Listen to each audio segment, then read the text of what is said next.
La situation devient vraiment chaotique au Congo. La communauté internationale s'inquiète. C'est l'embrasement en République démocratique du Congo. Il n'y a pas de calendrier électoral précis pour l'organisation de l'élection présidentielle. Les adversaires du président Kabila pensent qu'il veut confisquer le pouvoir. Les forces de l'ordre ont tiré sur les opposants. Il y aurait plus d'une vingtaine de morts. La communauté internationale appelle à la modération. La situation est extrêmement préoccupante. Un dossier préparé par Régis Dorat. Les rues de Kinshasa sont inhabituellement calmes depuis quelques heures. Seules quelques carcasses de voitures calcinées fument encore. La police quadrille les quartiers, mais du côté des habitants, la colère gronde.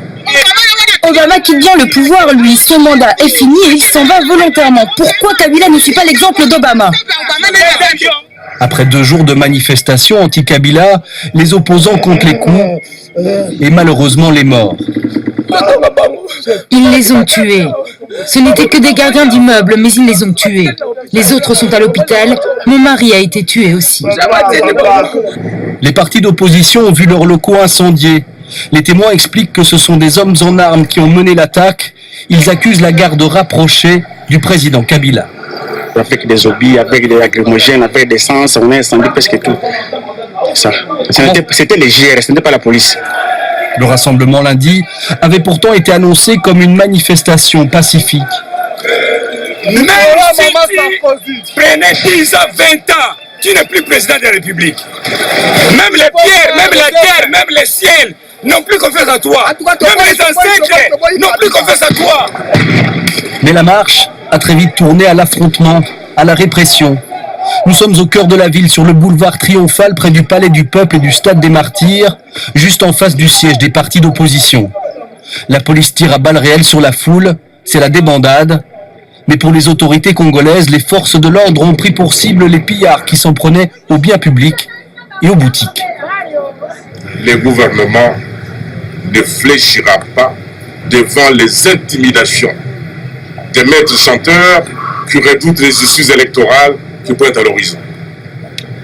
Ceux qui ont été à la base de ces actes criminels doivent savoir qu'ils n'échapperont pas à la rigueur de la loi.